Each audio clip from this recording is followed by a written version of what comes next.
Highlights. This is a wonderful collection of threads. This is a trilobal polyester thread, which is a premium thread.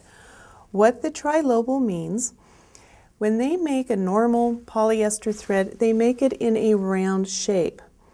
When they make the trilobal polyester threads, they make them in a triangle shape. So there are 3 facets or sides to the thread.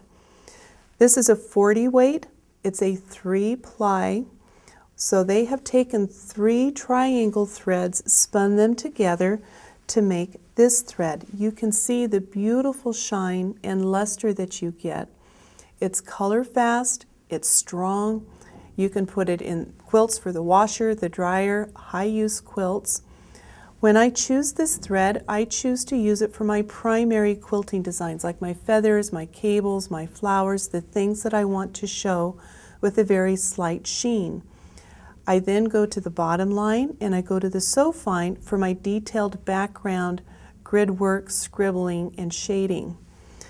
I also choose to use the Top Stitch 9014 needle. For the thread, I use the bottom line thread in the bobbin. You can use this top and bottom together if you'd like. My choice is to use the bottom line. This also comes in a variety of collections. The one I'm using today is Highlights. Ricky Timms has some beautiful vibrant colors, Art Studio colors. Hollis Chatelaine has her collection. They're the softer pastels. They're the nature colors and living colors. The other trilobal polyester with Superior is the Rainbows. This has the same 1-inch color change that the King Tut had that I showed you earlier.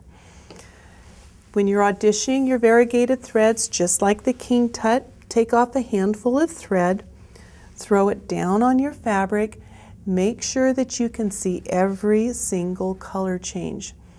I love the 1-inch color change because it changes quickly with your fabrics. It shows off beautifully.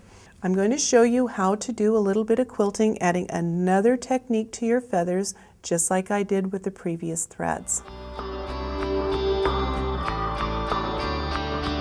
Okay, the previous threads I showed you how to do a simple feather with a banana.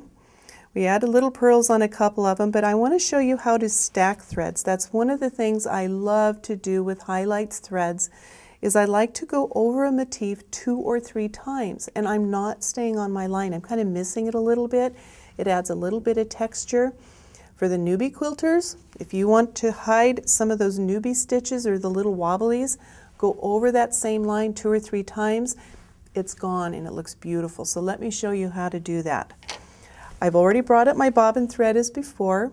I'm starting at the top of the hump, and I'm going to bring it all the way back down. And I'm going to only do just a couple of feathers. We're going to make our banana just like we did before. Come back down. We're going to come back up, and I'm going to do one more feather to get me back down to the spine. Okay. I'm going to turn my piece just a little bit so I can see where I'm going, and I'm going to double stitch that spine to get back to where I was. This time I'm only going to go up the main feather design. I'm going to leave the banana alone because I want to stack that main feather. So we're going to go back up, and I'm not being real careful, and I'm also kind of taking my time. See, I've missed the line. That's cool. It's all part of it.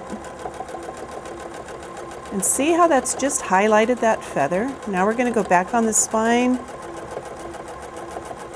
We're going to do that feather again.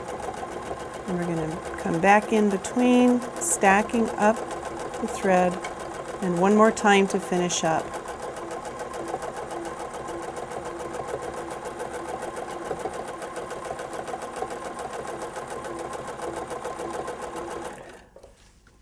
So you can see how my banana is only one single strand of thread. My main feather has 3 layers of thread, so these are almost glowing and they're stacked. That little banana just adds that nice little detail to the end. So when you're choosing highlights threads, I recommend that you choose it for your primary quilting designs, something that you want to add a very elegant sheen to your design. Choose your sew fine or your bottom line threads for any background quilting that you want to do behind it. I recommend your top stitch 9014 needle, and I still like using the bottom line thread in the bobbin.